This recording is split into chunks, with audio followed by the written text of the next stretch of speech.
Hey, what's going on, everybody? Before we start with episode 136 of the ABJ Podcast, Nick Clark from WrestlePop, I just want to do a huge thank you to our YouTube top tier members.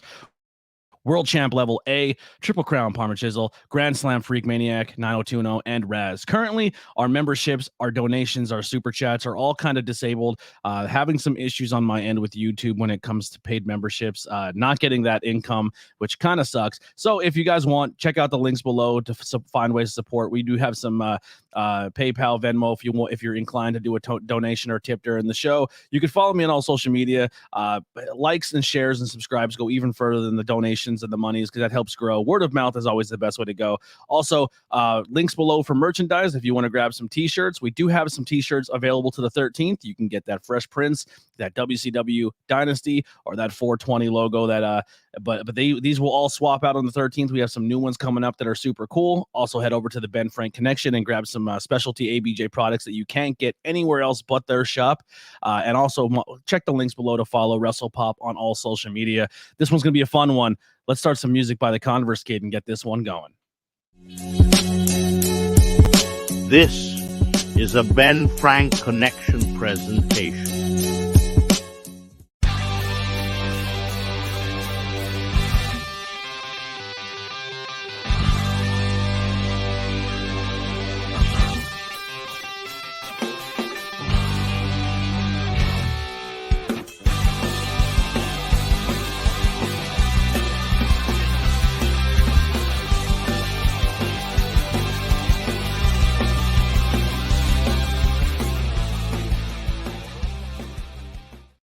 What's going on, everybody? We are live, episode 136 of the ABJ Podcast. Super pumped for this one, having on Nick Clark from WrestlePop. He is an artist that I got to meet a little while back, probably my last convention I did before, my world turned upside down. But we were in Philly, and my table was set up kind of catty corner from him, and got to buy some really cool art for him and talk to him, and we kind of exchanged information and follow each other on social media. And I interview a lot of wrestlers and a lot of talented people, and I just had Chuck on Not Cool in High School Horror, who's also another horror-inspired artist, but he also does wrestling content as well.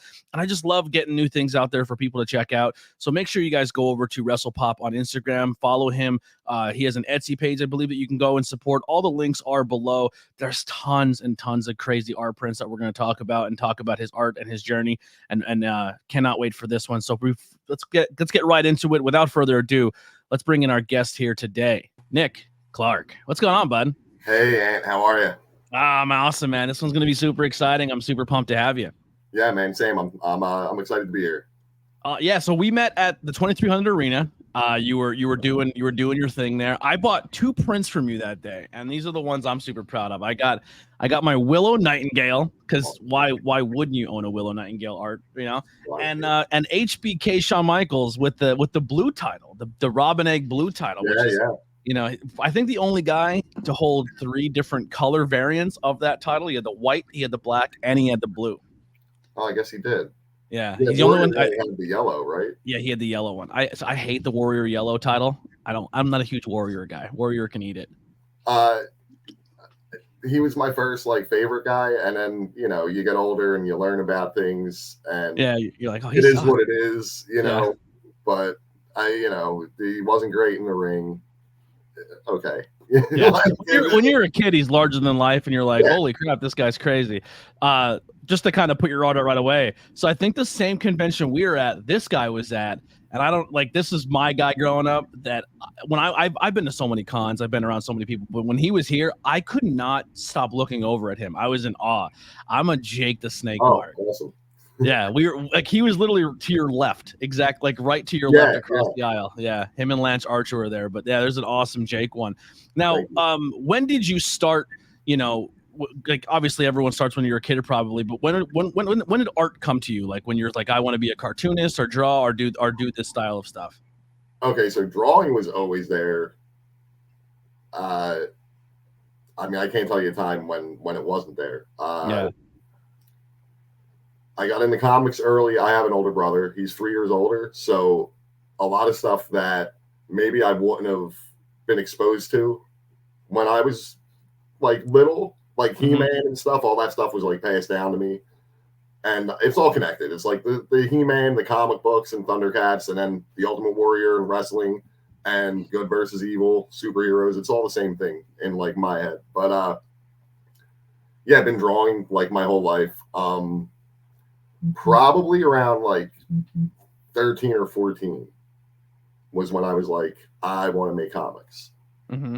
That's what I want to do. Everybody from my art teacher in school, who encouraged everything I did, but to my parents, to everyone else, was like, that's not a good idea. And I get it, because it was the 90s. There was that huge boom, and then the even bigger bust, and it wasn't. Your parents are like, maybe be a doctor. Yeah. But I had no desire to do any of that. But so I just kept at it all my life. I had some kind of side quest, I guess you would call them, with music and other things. Pro wrestling too. I spent a couple years learning. I don't want to say training, because I wasn't trying to be a wrestler, but trying to learn the business at the Monster Factory. I did all this stuff, but it all went back to like, really just, I always went back to drawing, and comics was always the focus. I did that for a couple years, like self-publishing my indie stuff. I sucked so bad. Now when you say sucked, do you like didn't like the work or just didn't catch on?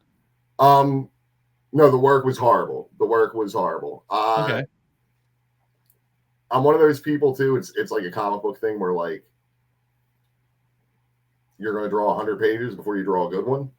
Yeah, it's all reps. Yeah, and for some reason I thought it would be a good idea with a couple of my friends to do those 100 pages and try to sell comics out of it, when I should have just sat in my bedroom at my parents' house and did my 100 pages or whatever, and then just figured it out from there. But so yeah, I guess I got a little ahead of myself doing it. I just didn't like the work I was doing. I said, you know what? Let me stop. Let me regroup. And that kind of took like 20 years. But again, like there were other things I wanted to try in my life, just like music. I did bands. I was in a cover band when I was 16 for a couple years. I had a couple bands with one of my best friends, my creative partner, that co-writes a lot of stuff with me. But yeah, so I guess around 2018 is when I sat myself down and had like the talk, I guess you would call it, like the talk with myself. Like, what am I doing? Like, because I'm still creating no matter what, but I'm like, I need some kind of focus. And I was like, let me give comics maybe a serious shot.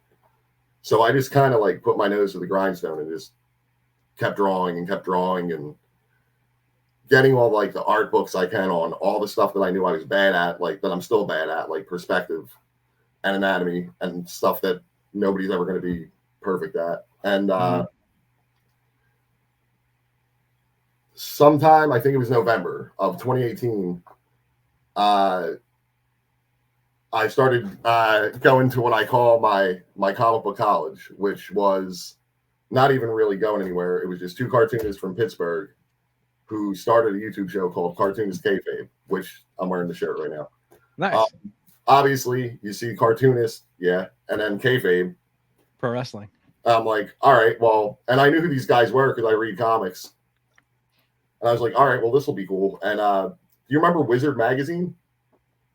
That's where it used to like give you a preview of what's coming out for the month. And it was all like industry stuff, like who's drawing what, and we're talking to Todd McFarlane because like Spawn and Batman are crossing over. Well, the channel started with them looking at all these magazines, like Wizard #1, and going on and on. But then it became basically analyzing comics and talking to cartoonists about their careers and how they did what they did and why they did what they did. And it really lit a fire under my ass. And I just, again, I started looking at it as like college, because I never went to college. Didn't want to. And then I started making comics again just for myself. You literally just from what you said is my dream. Like if one person can listen to my podcast that's in the business and like just listens to everyone's blueprint of what they did and what worked and what didn't work, like I feel like this is such a good tool for someone chasing their dream. Like talking to people of like how you're saying, like I was really into like comics and cartoonists, but they're also pro wrestling fans, and I listen to their podcasts and listen to their interviews of them talking to these people, and they essentially give you the blueprint of the pros and cons and what to do and the don'ts. Yeah. And it inspired, like that's the dream of a podcaster. Like that's amazing. Yeah. And so from basically 2018, almost every day, I would be watching these videos because they would upload them every day. So yeah, without getting too crazy and without getting too like heavy, in March, something went down, and essentially the one of the guys who does the videos, his name's Ed Piscor. I'm trying to think of a way to put this without being like blunt, but he was essentially murdered by internet bullies. Oh my God. Yeah. I don't want to get into like name calling or pointing fingers at people because that's exactly why I'm talking about this. So I'm not gonna, but you know, like through this, a group of people have connected through social media. And at first it was just us kind of sharing our stories of, because it turns out there were a ton of people who like kind of were like lapsed comic readers or lapsed comic makers who stumbled upon this channel like during the pandemic or something. And same thing happened to them where they were like, oh man, this lit a fire under my ass, and they started making comics again. So we all kind of connected, and we're all doing our own thing, but we're all kind of basically what we're doing now is we're trying to like humanize Ed through our work and through small little things. And like, for example, I don't know if you've seen on the Instagram, I post like a panel almost every day. Yeah. That's Ed Piscor's art. Okay. Which the response that was a response to a tweet that I was made aware of from a writer who's I'm not going to mention this person's name because this person isn't worth mentioning. But they basically insulted his art and was like, everybody's talking about how much he loved comics, but nobody's talking about his art. Show me your favorite panel. All right, I'll show you 100 of my favorite panels. And art's insanely subjective, and everyone who creates it everyone has their own flair. And if you try to be the next version of somebody else, you never become your true version. And even if it's not resonating with somebody, like how you're saying, this dude essentially has built a community on who he was as a person, his art, doing things his way. And unfortunately, like people who just are shitty people and gave him so much backlash and letting, instead of just appreciating the art for what it is. Like I always say, man, I can't stand when people make a social media account with no name, no face, no picture, just to go on and mess with people. Like I just think it's a weird thing to do. And if it's not for you, just scroll past it and let somebody else, let it resonate with someone who it does resonate with. That is 100% my mentality. And I don't even care if you have a name and a face. It's like, my thing is, like, if you're just a regular person and you know, I don't have the time. I don't understand why anyone would do it. But if you're like in the business of promotion, which essentially is what both you and I and anybody who's in any kind of entertainment form of business where, you know, people aren't forced to buy our stuff or whatever. But if that's your business and 90% of your time is spent on the internet attacking other people and politicizing your business, we're not in the same business. And like, your stuff can't be that good. Because because you're not spending enough time working on it because you're too busy like attacking people on the internet. Yeah, totally. That's my philosophy about that type of stuff. I don't engage with people. I get like, not, I don't want to say once a week, but I post a drawing of CM Punk. I get at least 1 or 2 DMs. Oh, he's a bum. I don't care. I love CM Punk. I'm day long, baby. Dude, I'm a punk mark. I'm a punk mark. I'm not even straight edge, I'm a punk mark. Yeah, same. That's how good that dude is. Yeah. But like, I have never in my life been scrolling on. I might read something and be like, "That's the dumbest thing I've ever heard," but I keep scrolling. I would never just like message that person and be like, "That's the dumbest thing." I don't have the time, and I don't have. It's such a weird, weird mentality to be in. Like when you're an artist and you're putting art out there, and I use the word art obviously vaguely because I feel like your art is art. My podcast is my art. You're a pro wrestler, that's your art. Like you're a musician, that's your art. And Making you have anything from nothing is art. Yeah, and it's like you're already putting yourself in a really vulnerable space to create it and then share it, but then also to have someone like to also be like, I'd like to possibly make money off it, but you also don't want to be like always shaking your can in people's face. Like it's a really hard thing to navigate. So already you're behind the 8 ball mentally sometimes, especially if you're your personality type, and then for someone to go harder in the paint on something you create just because they don't like the person you're creating of is like it just adds to something you don't need to do to someone who's creating stuff. No, yeah, like I did a piece a couple weeks ago and it was just a joke, and I mean the guy does it to himself, but I drew Tony Khan with Joaquin Phoenix Joker makeup on. And I watch AEW. I'm like, but if somebody's being a clown, I'm going to say somebody's being a clown. And I got a couple DMs from people that were like, they're going to put WWE out of business. And I'm not even going to engage. Why would I? Absolutely. It's so silly. There's plenty of room in the wrestling space for every company. It's proven it. Every wrestling right now is thriving regardless of what company you're doing. Exactly. There's room for all types of fans. And there's so many people that want to like it's one thing to just, you have your thing and you like it. That's cool. If you don't like the other thing, you don't have to tell people who like the other thing that the other thing is garbage. Yeah. Now, when it comes to your art, I'm like, let's just some of the prints we'll put up here. Like you obviously have some where it looks like it's your style, but it's a pose or something that you got from like you looked at a photo of it. So you're kind of recreating a photo of that, or is this like freehand? Like how do you go about with a lot of your prints? Like so the Owens, amazing. I love this one so much. If that one was there at the table that day, I probably would have bought that one. I'm a giant Luna mark. Oh yeah, I mean I love Luna too. I actually drew that because my wife's a huge Luna mark. Yeah, Luna. So, I have like 3 Luna shirts, and I'm also a giant. So I actually got to do a Q&A with them. I hosted a Q&A, nice. And I got to film it and stuff. It was the coolest thing I ever did. But Sensational Sherry is another one too that I mark out over.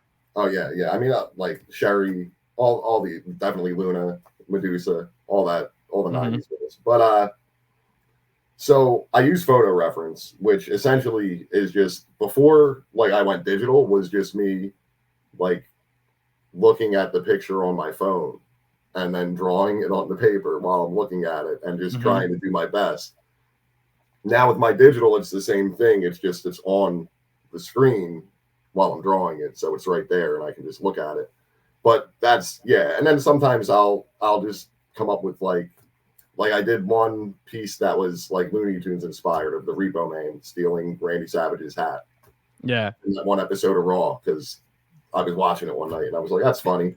But no, and the whole goal with that was one, because growing up in the 90s with all the wrestling magazines, they had all those pictures of those, like, the wrestlers in the poses, and it was just like a like whatever kind of background. Sometimes it was just like a painted cinder block wall that was like in the locker room of the arena. And it was like the promo photos that, the 8x10 kind of deals. And it was kind of wanting to like recreate some of that.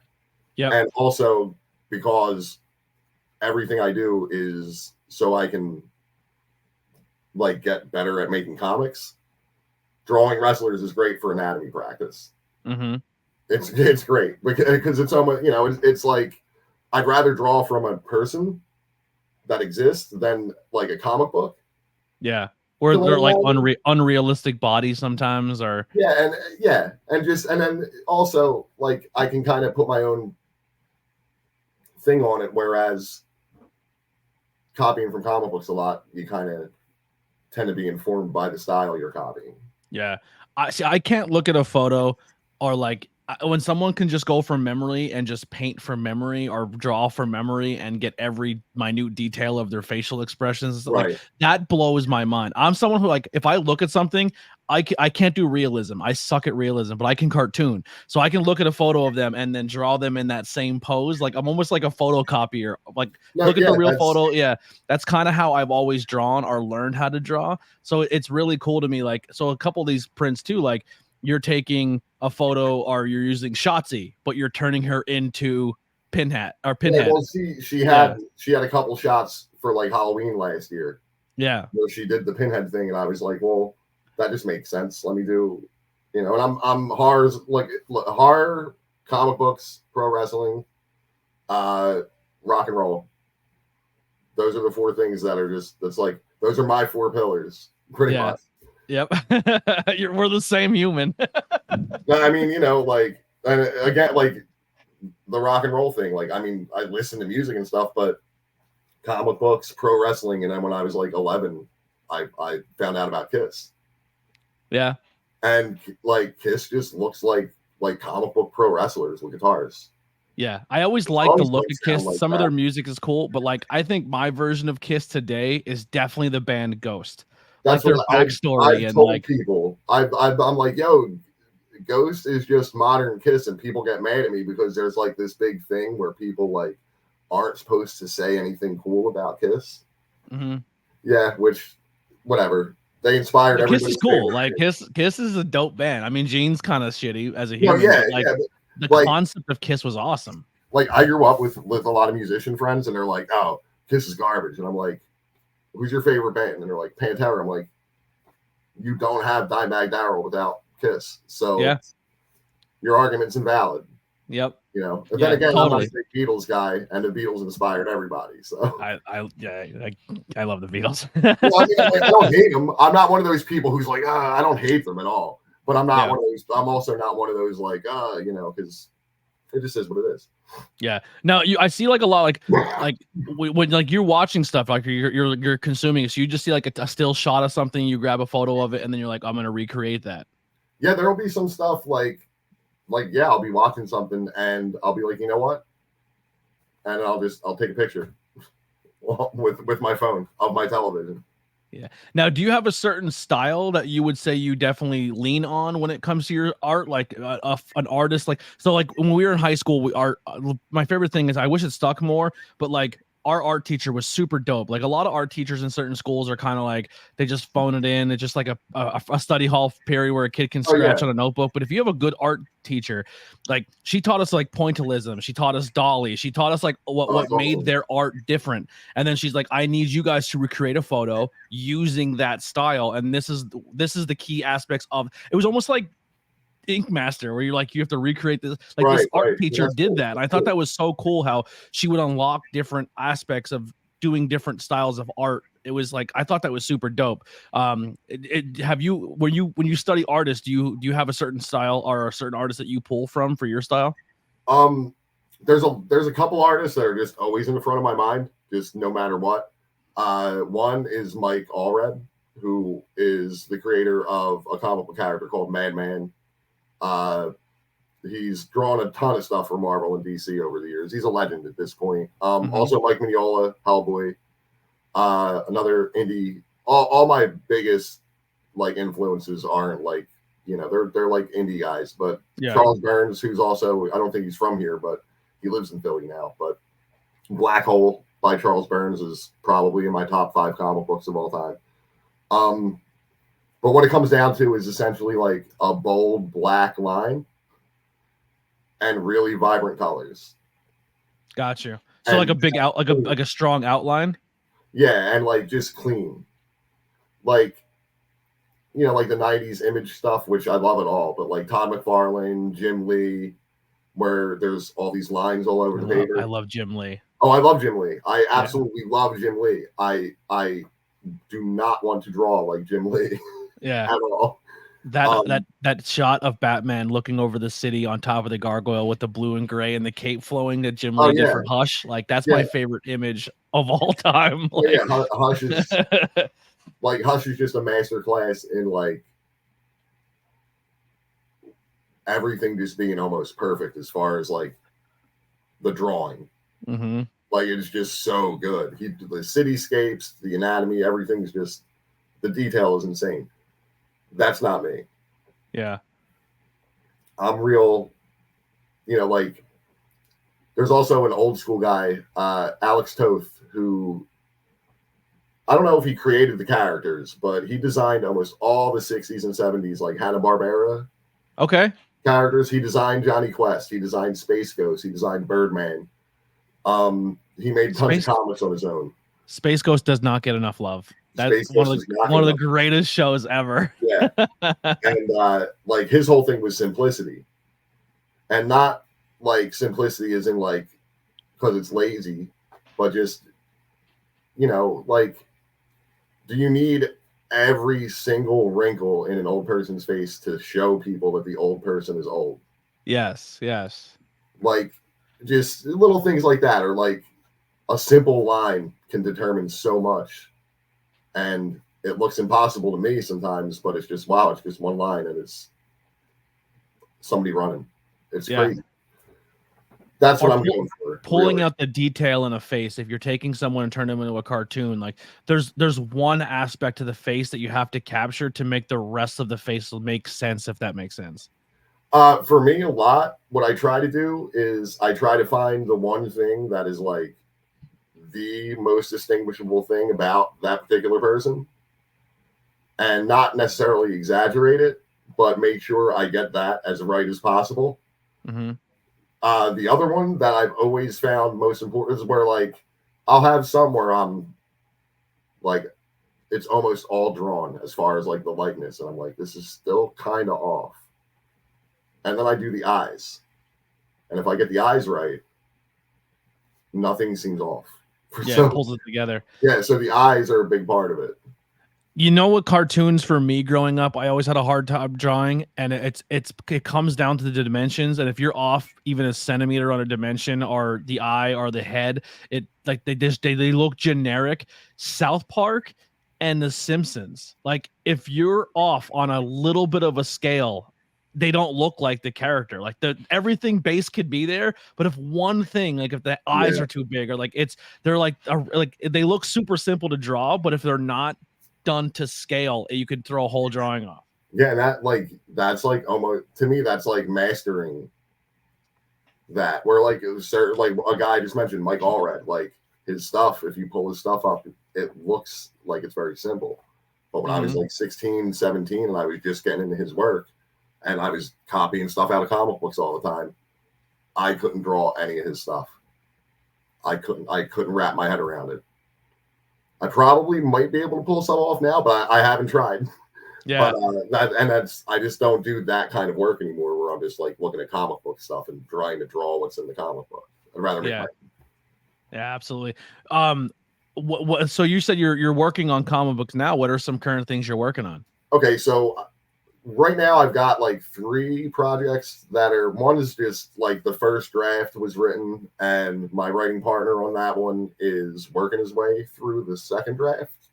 Or I guess I wrote a rough draft like by hand, which that's how I used to do things. Like, oh, I got to write it by hand. I used to be like really weird about things like that. And I gave it to him, and he's working on like cleaning it up and doing like a cohesive draft that we could look at. But that's like, and it's funny because everything's like horror related. That's not wrestling. All the stories I want to tell, like I want to tell in that kind of space. Nice. So that's like kind of like a tribute to like 80s slashers, because that's like really my favorite genre. And I'm going to sound like a broken record, or like, oh yeah, keep going to that well. But right now I'm working on something. I'm gonna release it for free online because I have to, because it's illegal if I do it otherwise. But I'm doing a Friday the 13th bootleg comic. Okay. And basically what I'm doing is And it doesn't matter. It's like if somebody steals this idea, it's like, well, what am I going to do about it? It's not like I can sue them, you know. And I'll do it anyway. But I'm not going to give details. But I'm basically taking 12 movies worth of a plot that doesn't really make sense when you look at the whole story, and going to make it make sense into like 48 pages. That's my challenge. That's awesome. My challenge is to make it like 48 pages. Like that's my big. And again, going back to Ed Piskor.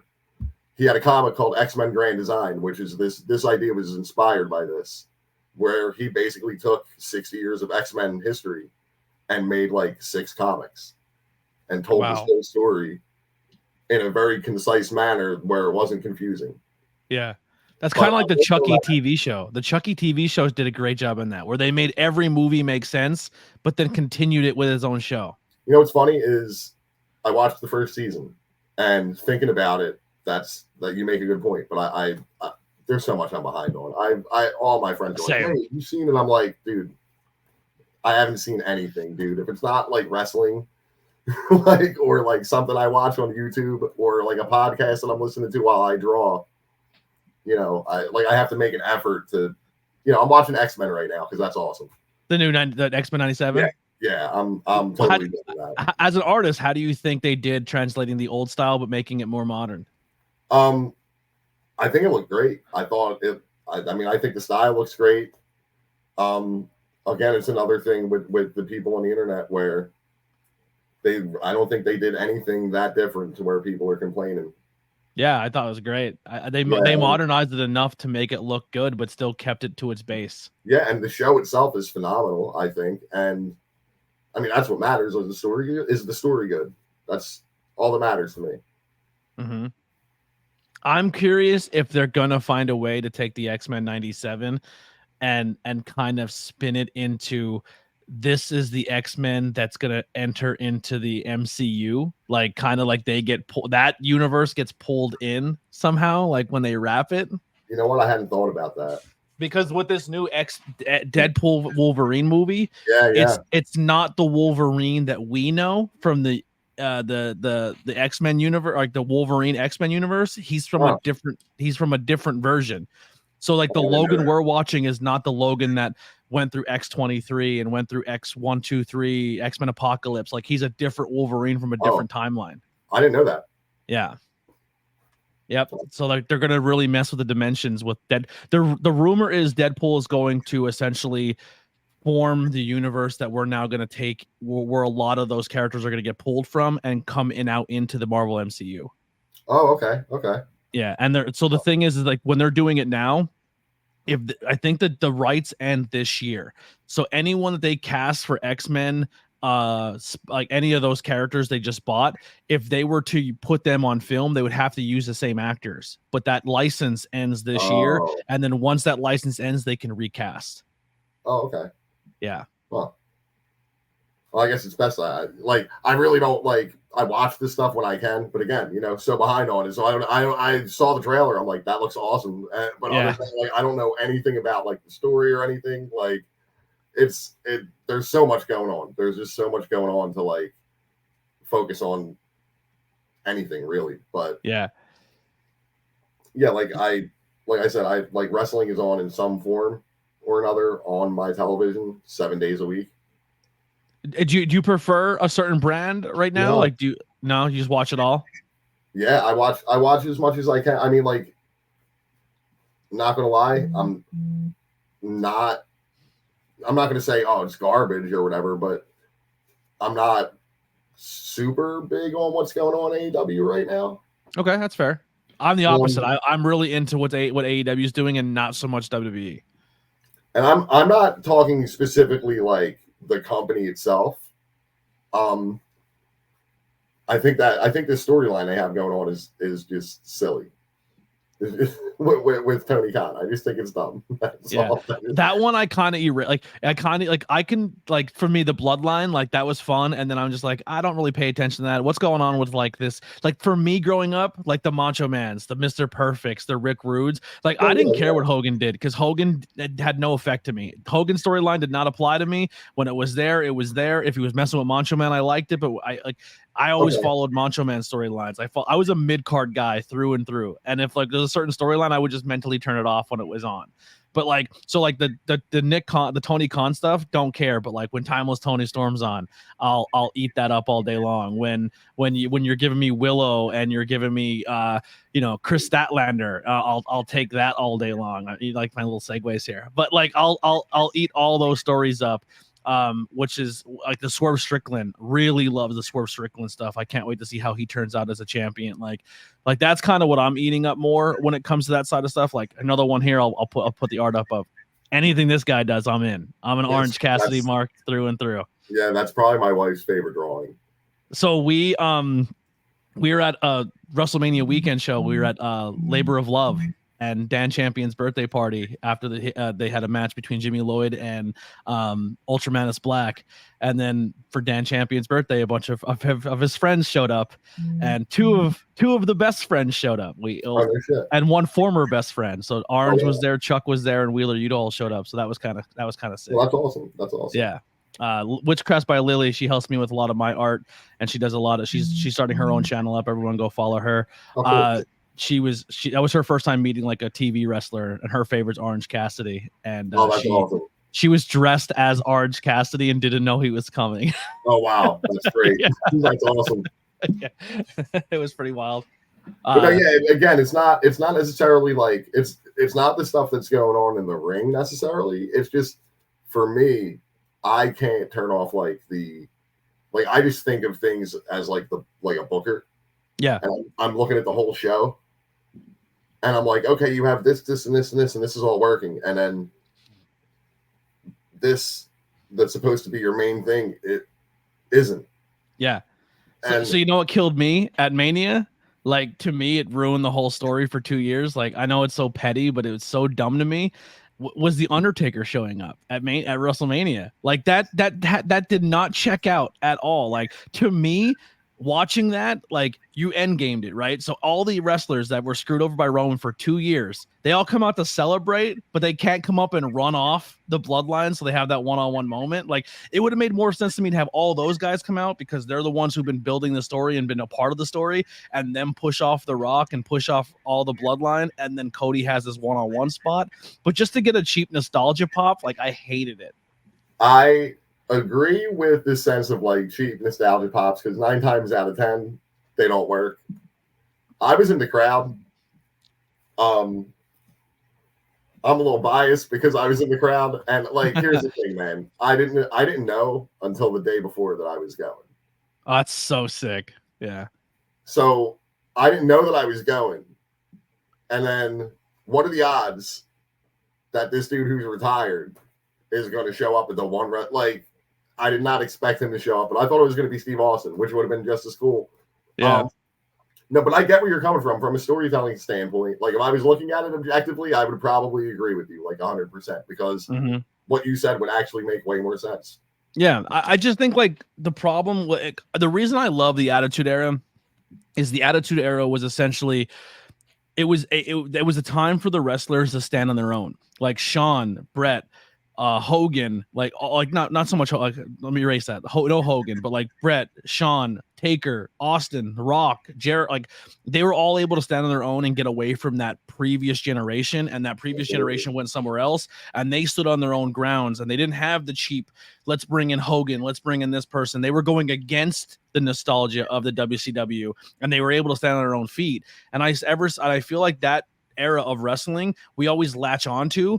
And I feel like what's holding back the WWE more is the fact that they don't give the talent they have now the same respect and let them carry it on. Like, they're always like, oh, someone's injured. Well, you have a whole roster who are really good. Use them. Don't break glass and bring back a legend to save the day. Like, work with what you got. Use your creativity to make these talent your next generation. Like, they lean too heavily on the past instead of moving forward with the future. I don't disagree there because, like, I mean, if you look at it again objectively, I mean, the entire story took a turn for nostalgia as soon as The Rock got involved. Yeah. Which, I mean, that whole thing and how the story was supposed to go versus how it went and all that. I mean, whatever.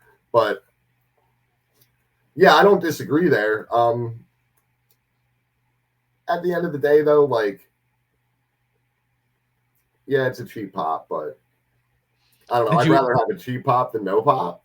Did you ever draw the photo of Cody, like when he was sad at Mania in LA? Like the sad Cody face, like and then just have the rubber chicken in when someone threw the rubber chicken in the ring, just like I did want to do like a Family Guy riff of Cody versus a rubber chicken. Yeah. I just never got around to it. That would be amazing. I'm sitting there like in the crowd and I'm like, I hope he doesn't lose because I know like it's Philly. I knew at least 5 people probably had a rubber chicken just like waiting to throw it in case Cody lost, and I would have felt so bad. You know what would be a dope, you know would be a dope photo? I'm gonna give this to you, and if you draw it, I'm buying it. Obviously Cody finishing his story in Philly, like it's the Rocky moment. Like you got to draw Cody on the steps, like with his back, with the back, like him looking at the city, like looking down that street instead of the museum, but like you're facing the music, like your back's to the museum and you're facing like when Rocky, like you're looking at the back of Rocky. Yeah, like that would be him holding up the title in Philly with like great. That would be a sick drawing. Yeah, that would be pretty rad. Yeah, I might have to give that a shot. Please draw that. My favorite all-time piece of art in wrestling history, I always bring it up, is the old Royal Rumble poster where it was like all of them as a cartoon, and it was like it just kept like falling to the back where you lose the detail of each person. Oh, they're like in the alleyway, like like but it was like the street. Yeah, no, I love that. That's one of my favorite drawings. That made a huge impression on me as a kid. 97, I think that was right. I'm not sure because I know or 90. Is it 94? I think it might be 94. Because they did them like they did an old school one, and then they did one that was like a tribute to that one.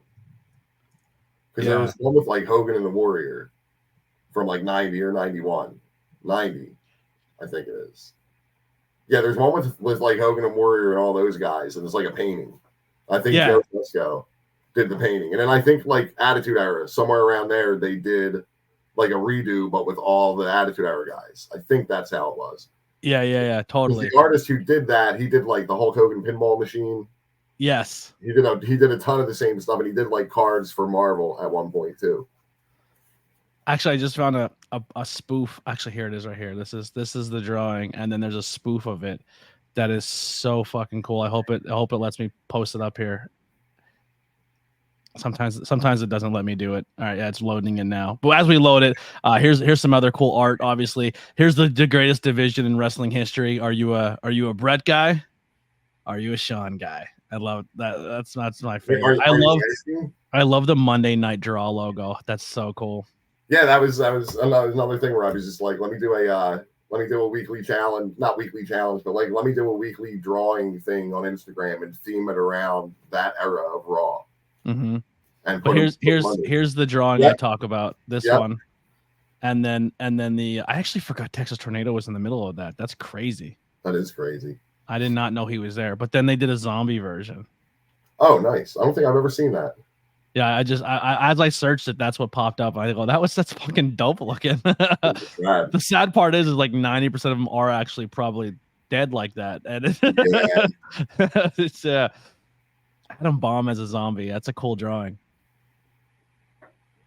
I'm a huge Adam Bomb mark. I don't know why. He's badass, dude. He was like, he was so cool. I loved Adam Bomb. he just came out and just like plowed through jobbers. It was like he was scary as hell, like that big friggin' heel dude, powerhouse heel. Yeah. Now here's a cool one where you can mix the art of horror and wrestling together. Great Abaddon photo here. Yes, thank you. Yeah, no, that was cool because I specifically picked that one because I was trying to figure out like it's probably hard to see when you're looking at it like on a screen on a television or on a phone or something, but I wanted to figure out how to make like the mesh look like mesh. Yeah. As opposed to like just another like layer of color. Yeah. And I wanted to make it look actually kind of translucent, which it was me trying to learn something pretty much, which is everything I do is me trying to learn how to get better. Yeah. So here's a question for you. So you essentially are switching over from drawing on paper onto digital art. I tried to do the same thing and I went out and bought like a really expensive art pad. but like I have to physically see what I'm like. I can't use the art pad and then look at a screen and like it mess with my head. And then to learn all of the functions of like how to make your thing smaller, like it's like relearning how to draw. Like how long did it take you to transition from paper and pen to then going to digital? So it took me like a bunch of attempts because the first 2 times were what you had. Was basically a tablet that connects to your computer, and you draw on the tablet, but you're looking at your computer. Yeah, that fucked with my head. No, yeah, I couldn't do it. I mean, there's actually like drawing that I've done, but that's not how I draw regularly.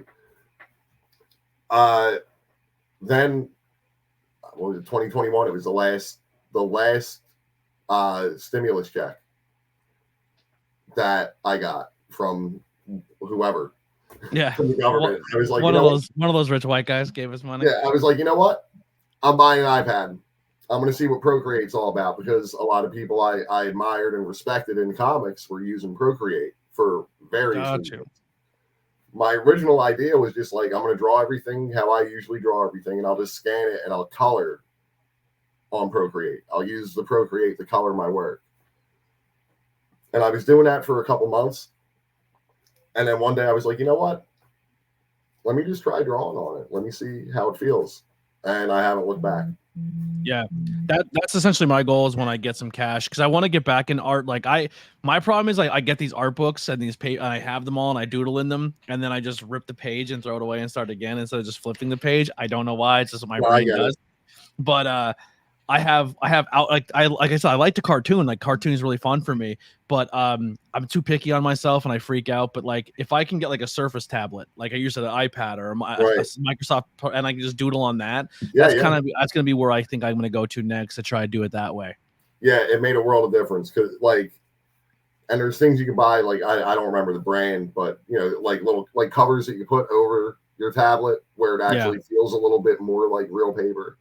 Oh, that's crazy. Yeah, because like at least for the iPad, it's real slick. Yeah. And it just doesn't, like, without something on it, it doesn't feel right. As far, at least for me. And I'm also super heavy-handed, so I needed a little bit of protection. Have you ever tried to transition to like tattooing or anything? No, I've thought about it, but again, I'm too heavy-handed. And also, I mean, if a drawing takes me 3 hours, I don't know, 45 minutes of that is erasing and redrawing, and I can't do that on somebody's body. is this one pointillism here? Like I see like on the hand, like the no. So I have there's a comic book effect.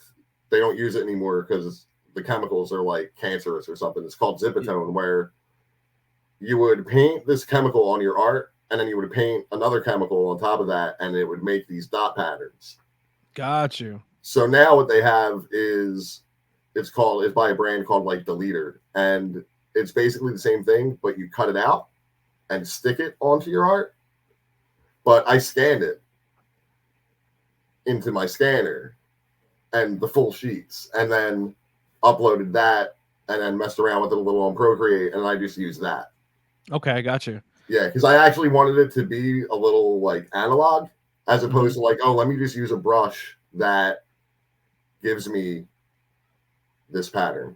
Yeah.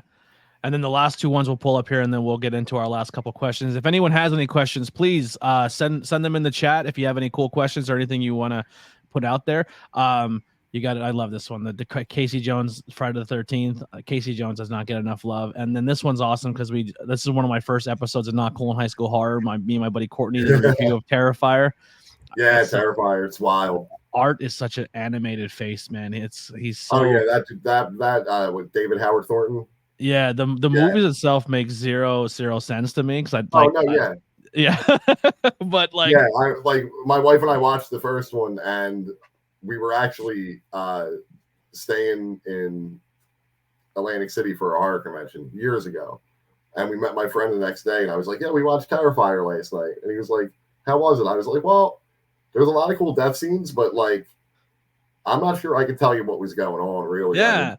And he's like, all right, I'll watch it. And he texted me like 2 days later. He was like, yeah, no, there's no other way to describe it, dude. Yeah, like To me, it was like watching the Bray Wyatt stuff. I think visually it looked cool, but in the spect of wrestling, there was never any answers, conclusions, any tie-ups, nothing. It was just really cool promos that never translated to the ring to me. And I never got onto it as much as everyone else did. And like, I'm not looking at QR codes and I'm not solving puzzles. Like, that's too much in my wrestling. I don't need all that. Like, just show me what you want and then go find a way to make it work in the ring. I get it. I thought Bray looked cool. There's a lot of that stuff. Like, one example that I use a lot is Matt Hardy teleporting all over Daly's place when he made his AEW debut. Yep. And you know, it's funny because like we all say we don't like this stuff, but I mean, I grew up. I don't know, I'm like 12 years old or whatever, and Undertaker shooting lightning out of his hands. Yeah, and it's so dumb. But Undertaker found a way to make that character work in the ring. Well, like even when he lost, it made sense, and I feel like that's where Bray missed out. Bray can never, like, his character never translated in between the ropes, unless he was looking strong. But that might also be a product of how wrestling is booked today. Yeah, totally. Versus how, because it wasn't a committee of people 20 years ago. Yeah. Well, maybe I guess after they went public would be when the writers and stuff started coming in. Is that like the timeline? Probably around that time. Yeah. Like, I mean, that's the problem with a lot of industries today. It's the problem with comics. Comics by committee. So here's our first question from Woods Class Elite. What's your favorite piece you've ever made? Oh wow. It's like asking. I guess that's like asking somebody who has kids who their favorite kid. Yeah. What's your favorite child? Okay, so. Some I have favorites because like there's memories associated with them. Some I have favorites because I'm like, wow, I was on point that day. Like, yeah, good job, dude. And I normally don't think like that. Like one of them is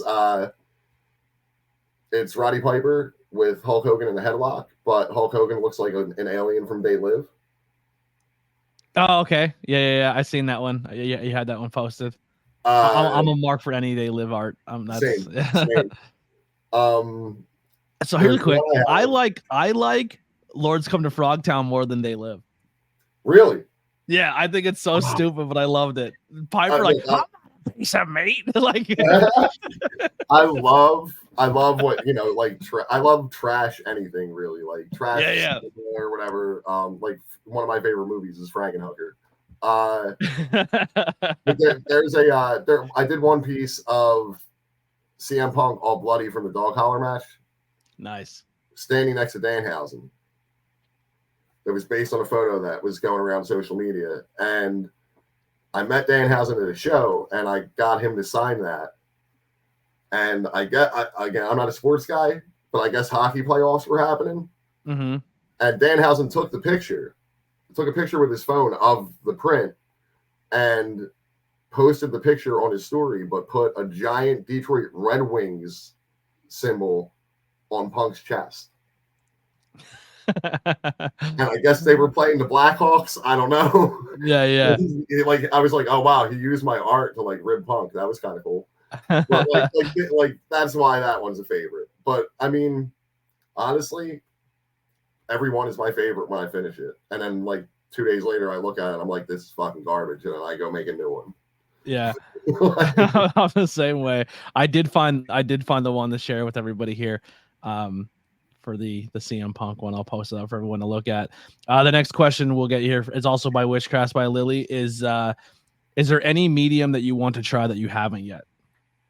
That's funny because I was just talking to my wife about this the other day. I've always wanted to mess around with like oil painting. Okay.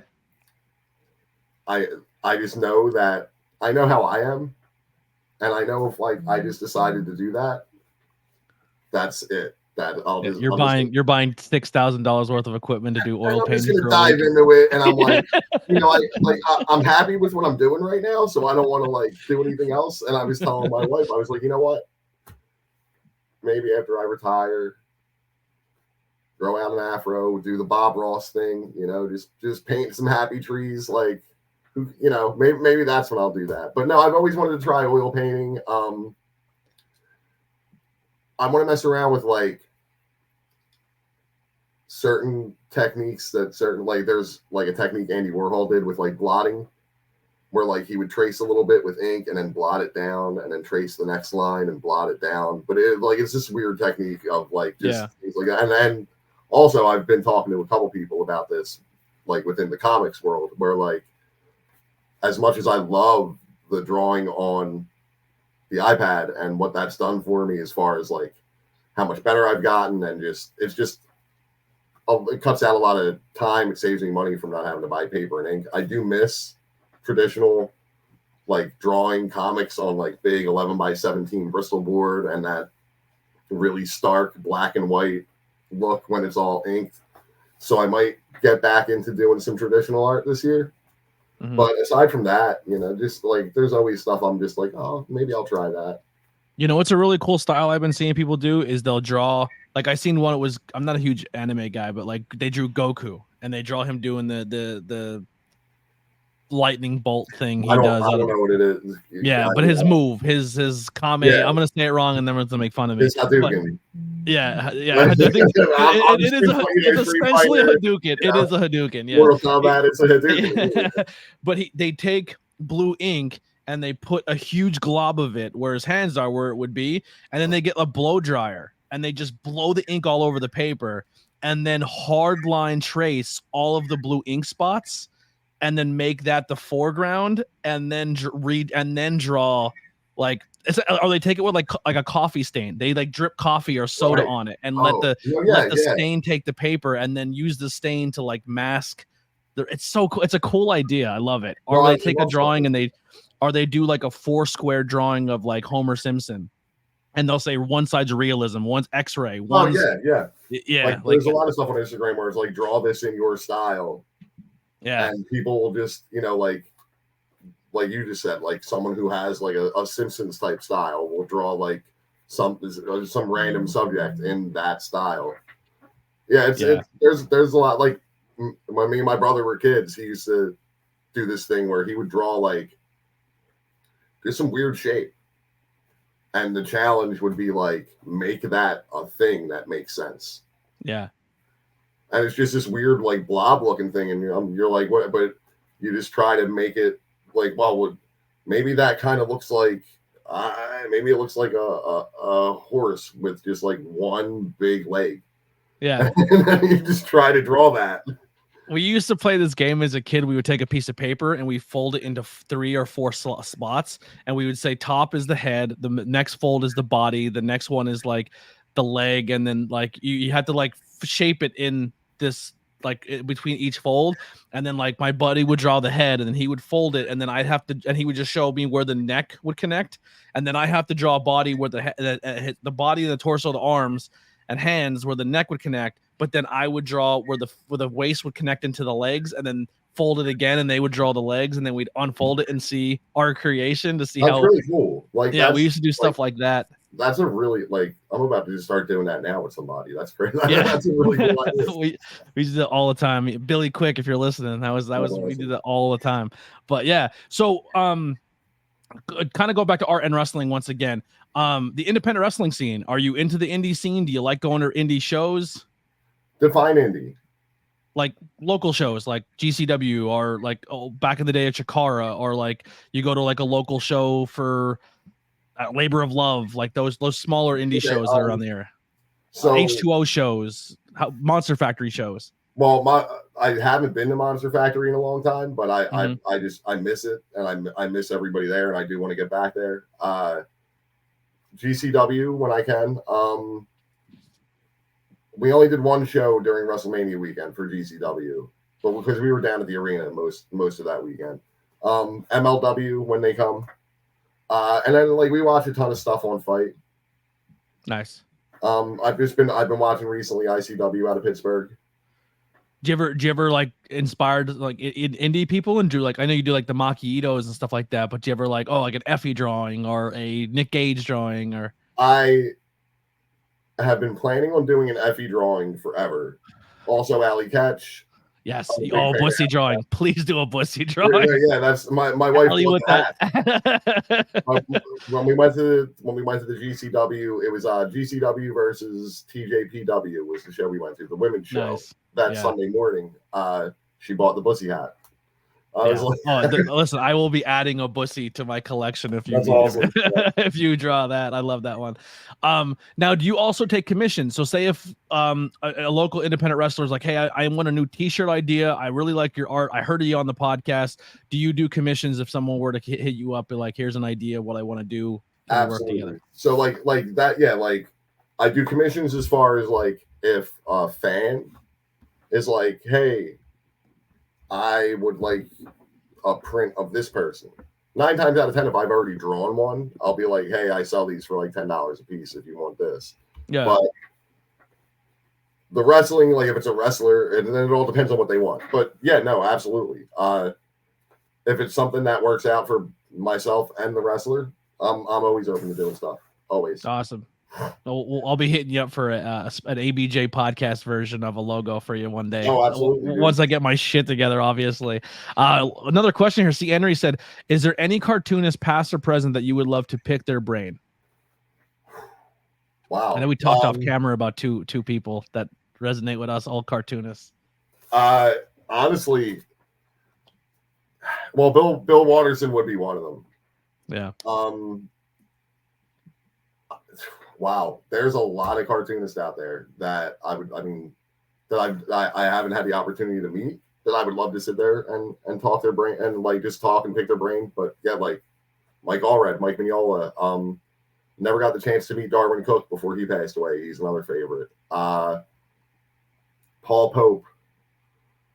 I'm like totally blanking right now, but anybody who was from the 50s who did like the Tales from the Crypt stuff, all those guys. I'm a huge fan of the EC, like old EC comics, like the EC artists. I'm looking around in my room now. Alex Toth, he's another one. Kevin Eastman and Peter Laird, who created the Ninja Turtles. Yes. I'd love to just sit down with those guys and just pick their brain. Yeah, I'm also like a huge fan of the old. I know it's not really comic book, but it's the cartoonish books, but like the old Winnie the Pooh books. Like I just like the art style of the old 100 Acre Woods and like the quotes that, dude, Winnie the Pooh dropped knowledge on people back in the day. Like his quotes are iconic. Like, and what's funny to me about that is like, I know it's not comics in the traditional sense, but like to me, and people might disagree with this, and I'm not saying it's like some kind of fact or anything, but to me, like you said, a Winnie the Pooh book, which I guess people would classify as a picture book, maybe. Yeah. But like, let's say the image is Pooh and Piglet walking down a path, and the text explains that they're walking down the path, and then it's their conversation. That is the marriage of words and pictures. That is comics. Yeah, that's 100%. I agree. Like, I may not ever say like, hey, good job, but like you take a photograph and put a caption. If you take a photograph and then like put a word balloon on top of it, and you take another photograph that's like in a sequence with that, with a word balloon next to it that makes sense. Memes, in a way. Memes are comics. Yeah. Totally agree. Now, I mean, memes are comics that make absolutely no sense unless you know like 30 years of internet ridiculousness. Because it's like a foreign language at that point if you don't know like internet stuff. But it's that's an extreme example, but marriage of words and pictures to me is comics. Do you have a favorite meme like that you look like it's like a go-to, like it always makes you chuckle? Oh, man. I don't know if it's like a meme, and I don't know why. This is so dumb, and I'm thinking about it. There's a clip. It's like a TV clip, and I don't even know. I think it's from like Nigeria or something. But it's like a soap opera, and the woman is explaining that she's pregnant, and the guy's just going, "Oh my God," over and over again. And the way he's saying it is just. I used to say it all the time when I was like surprised at something. Not really like a favorite. I like the Wolverine with the Jean Grey photograph where they always change. That's a classic one. That's good. And see, like now there's like groups that make memes all day. So now there's not like one boilerplate meme that everybody uses. Yeah. It's become an own art form. Like a meme art is, it's become its own art. I can't even remember them now, but there's like a group I'm in on Facebook, and I don't contribute to it because I don't have the time to make memes, but it's literally just Seinfeld wrestling memes. Oh, wow. And there's another one that's just wrestling memes, but it's all Sopranos. I need an Always Sunny one. I think there might be one. Always Sunny, The Office, and Parks and Rec are my comfort food. I just cannot stop watching those 3 shows. I'm doing commentary next week, or is it this? No, next Saturday at the Steamtown Mall in Scranton, and I'm gonna lace in so many Office quotes during that commentary run. Like it's gonna be absurd. Well, I mean, when in Rome, right? That's awesome. Yeah. I try to put more in on when I was doing the show at Suplex, more Always Sunny references, but I only got like 1 or 2 in. Someone took like a really big spine buster, and I said they're gonna become the Steel Monster after that one, like with these back brace. Yeah, love that stuff. If there is something out there besides your own art, like we talk music or movies or maybe those independent comic books that you think you want to recommend to people for them to go seek out or search, what would they be? Oh wow, okay. You know what? I'm just gonna have to just drop some names on you. So I'm actually gonna look on my phone so I don't forget anybody. So yeah, what I was talking about earlier was about like a group that got together through the loss of Ed Piskor, and there's just so many of us. But one I would say Brian Christopher Moss. He's kind of the one who mobilized us and got us all together, and he's an incredible cartoonist. He's got a couple books out there: Desert Decay, The Eightfold Path. You check him out on Instagram at Strange Things Moss. Also, K-Fam Sunday is basically like our little hub for this little kind of community we've built. So if anybody's interested in kind of seeing what that's about, definitely go check that out. Then that would be K-Fam Sunday at Instagram. As far as indie comics guys that are out right now, see, I don't know what, there's people that are indie that have done work for Marvel. It's weird. Are they indie? But I'll say check out Jim Rugg. I'll say check out Mikhail Fife. He's got a really good book out called Cobra.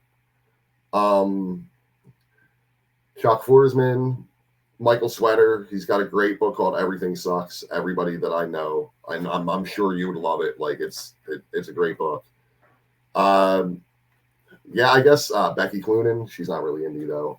Everybody should read Eric Powell's The Goon just because. That's not even an indie thing. That's just one of the greatest comic books ever made. And then if I could plug some stuff. Yeah, absolutely. Yeah, cool. So I said about the Friday the 13th thing, I don't know what platform. It's going to be free, but it's going to be on a Patreon or something, but it's going to be on a free tier. Mm-hmm. But I'm going to start dropping that on Friday the 13th in September. Sick. Remind me, we'll make posts or tag me in it, and we'll share it out to everybody. Yeah, I'll be making everybody sick of it before it even drops, but it'll be back, at least back when I had a consistent job. I used to love going on the Kickstarters, and going on Kickstarters, and there was a comic book I did. It was almost like it looked like the girl looked like Thunder Rosa. She was like the Day of the Dead girl, but she was like the Punisher, but she was a female who was killed and then came back Day of the Dead style, and she's like a vigilante. I want to say Mil Mortis, but that's not it. That's a wrestling thing. But I forget. But you paid $15 or $20 to support it, and then if enough people hit certain goals, they gave you free shit with it. And it's such a cool way to support independent art. I don't know, Kickstarter is such a cool app to go on and support independent video games, movies, comic books, board games. There's so many cool things you can go and support. I've supported a few comic books. Pink Lemonade, that's another indie comic book that it was on Kickstarter, but it got published by a somewhat big publishing house. But yeah, so I'm going to be dropping the Friday the 13th thing maybe a page or two a week every Friday, starting Friday the 13th. I may have like a little mini comic preview of that in late July. That like an actual physical one that I'll be like giving out. That depends on certain things happening that have nothing to do with me. May 27th, watch my Instagram, WrestlePop 721. I'm doing a little kind of new thing that is going to kind of, I guess, be like the unofficial kickoff of all this comic stuff. Okay. Yeah, so check that out. You know, it'd be a fun idea for you. Just another one I'll give to you. Another awesome art idea, Well, especially if you want to make a couple bucks. So like a Kickstarter thing, like if somebody wants to fund or donate to the comic or help you as an artist, you should do a thing where if someone gives you a certain tier, you'll draw them in a death scene, like their likeness as a, like they'll get killed off in your comic. You know what I mean? Like if you donate this, I'll draw you in the book getting killed by my killer. that's a good idea, because I think there's actually like some horror movie Kickstarters where it's been like a zombie movie or something. Yeah, you can be. My buddy did it. He if you like pay enough, you can show up on set and like be a zombie or something like that. Yeah, 100%. I think that'd be super sick. No, that's actually a great idea. That's like I've seen bands, like there was one band, I can't remember who, but they were like crowdfunding their record, and they were going to do a tour to coincide with their release. And one of the perks on their Kickstarter was if you paid them a certain amount of money, you could either request a song to be played at the show you're going to be at, or you can get up there and sing it with them. Oh, that's awesome. And I was like, what a great, like, because there's so many fans who wouldn't love to do that. Yeah, no, I totally agree. Go on stage and jam with their favorite band, like that would be awesome, right? But that's kind of the similar thing. Like, oh, hey, you know, if you go into this tier, I'll draw you as a victim in this book. That's a really cool idea. Yeah, that'd be so sick. I'm gonna file that away in the old filing cabinet. I think that's what they did for the Friday the 13th video game. If you bought a certain tier, but they only had so many, they made you a playable character. Oh, right. I think that's what I played the game. I loved the game. I crowdfunded that one because I wanted the Tom Savini. I'm a huge Tom Savini fan, and they had a special Tom Savini Hell Jason, and I was I want that. Dude, Maniac. Maniac is like top tier Savini effects right there, man. Yeah, I'm a Dawn of the Dead guy. Dawn of the Dead's probably one of my favorite movies of all time. Dawn, Day of the Dead. His effects in Day of the Dead are insane. Yeah, I was actually just at the mall a couple weeks ago. I've never been there. I want to go so bad. Dude, the Living Dead Museum is so cool. And then isn't it like 45 minutes away? You can go to the cemetery from Night of the Living Dead. Like it's all like right by each other. I think it was actually like a half hour from the mall. We didn't go to the cemetery, but because we were it was the day we were coming back to Philly, but I was like, I gotta go in the mall because they had like a little bust of George Romero on like the first floor. But then on the second floor they have this awesome Living Dead museum. And it's like I think it's like $8. That's so worth it. They have all these props and all this cool stuff. It's so dope. It's so dope. I went to a Steel Panther concert in Pittsburgh, and on the way home I was like, we're stopping at the mall, and I pull into the mall and I'm like, yo, it's dead. Like, oh my god, I hope this mall doesn't close down. And we pull up, and I didn't realize because I don't care about holidays, like holidays and birthdays, I just don't register. And I was like, why is it closed? And it was Easter Sunday. I was like, the day of the zombie is the day I can't go into the mall. Are you kidding me? You would think, right? You would think. That's funny. Yeah, it was so fucking bummed. I was like when's I coming to fucking Pittsburgh? But I got to make it a trip out there to go see it. Now that I know there's, because when I went there, we went to SteelCon, and they're like, it's unfortunate, like there's nothing in the area that really cares about the history or the tradition of the mall. Like the mall doesn't even do anything. So the fact they put something in there then is dope that they actually did it. Yeah, and it's cool because like outside, like they had a little window display on the first floor, and then there was like the George Romero bust, and then the thing upstairs was like, I don't know, you know, what their deal is, but it was cool, man. There was like all these different rooms for all the different movies, like with screen used props and stuff. It was awesome. It was awesome. So cool. All right, man. Anything else that you want to talk about? You want to plug before we get out of here? Not that I know of. Just you know, if look, if you're like an internet personality or you're a type of creator, try not to let people like get to you. like what they say on the internet. Try not to like be as bad as they are with the stuff that like they say. Just like, I don't know. Let's be good to each other. Mm-hmm. You know, it's I don't know. I'm getting older, and it seems like it's getting worse out there, and we just need to. I don't know. We just need to stick together. You know. Totally agree. No, and it's awesome that you guys were able to make a community based off this guy, and I'm sure if I'm sure if he was if there is something or looking down or whatever, however you cope or however people believe or their belief system, I'm sure he'd be very proud that you guys all got together and is keeping his name alive and doing the right thing and keeping him up on a positive note. That's super dope of all of you. Yeah, and I won't want to speak for him, but I'm confident that he would. Yeah. But yeah, and then I guess in the spirit of that, make more comics, read more comics. Support independent people. Yep. They have everyone's out here doing cool shit.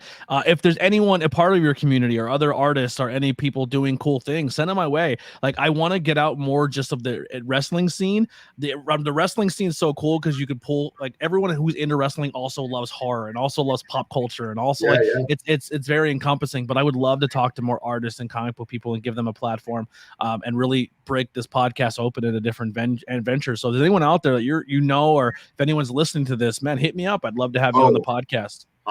You know what? Like, and well, here's the thing too.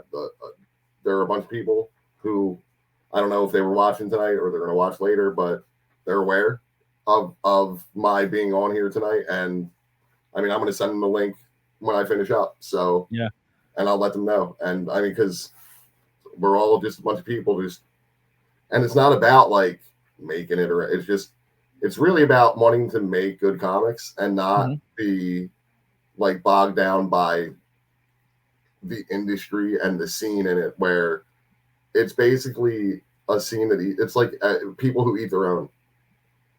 And I don't want any part of that. I'd rather just make my stuff and share it with people who dig it. And that's pretty much it. Yeah, definitely got to have you on Not Cool in High School Horror. We'll do a horror movie review. Love to do that with you. Dude. And then we can do the Not Cool in High School. We could pick a movie or we can pick out a comic book and read it and talk to about it. Like my buddies used to have a podcast called Pull Box Pals, but unfortunately they just did their last episode. So I can't even send it to them to talk about your podcast because they every Wednesday they went and bought a new pull of stuff and would talk about it. I loved it, but it's hard making content and they're also musicians as well, so it was hard to juggle it. But this platform is always open to you, Nick. I love you to death, man. I anything I could do to help you, please don't be afraid to reach out and use this platform. Thanks, my community is amazing, and they're going to show you all the love they possibly can. Awesome, man. And thank you so much for having me. You're awesome. No, seriously, I was like, I want to be on this dude's podcast like the day we met. So it's like a year goal now that happened. So my bad. I wish it would have happened sooner, but life sometimes kicks you in the balls, No, but my whole thing too is it's funny because like I don't put myself out there probably as much as I should. I don't ask enough. I get paranoid that I'm gonna get denied, so I don't say anything. I don't know. It's some weird thing, and it's like I'm not doing this for a living. Like I have a job, but like I'm doing this because I want to do it. But like I also don't want to sing for my supper. Yeah. If that but like I want to earn it. I don't want anything to be handed to me. In the same boat. But I don't want to ask someone for a job. I'd rather someone be like, this dude shit is good enough, I want to hire him. Yeah. That like I don't want to have to ask for it. I want my work to speak for itself. Yeah, I can't sing for myself, but I use my platform to sing for others, and I'm singing for you, brother. And please hit him up. Buy some prints if you need cool logos or designs for your podcast, your wrestling gear, your anything you got going on. Hit him up. He's a fantastic artist. It's the work. I walked by. There's 100 artists that were at this booth in Philly that day, and I stopped at WrestlePop. So make sure you go show him love. The links are below to follow him. Go grab some cool art. And until the next time, here's some music by the Converse Kid, episode 136. Nick Clark, WrestlePop. We're out of here. Thanks again, bro.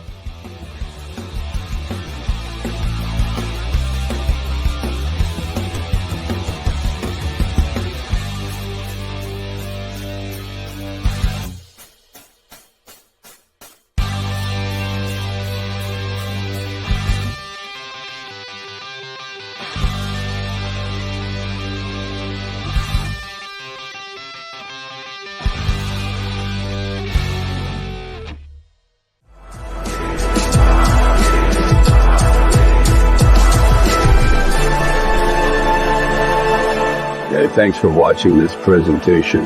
Like, share, and subscribe for more.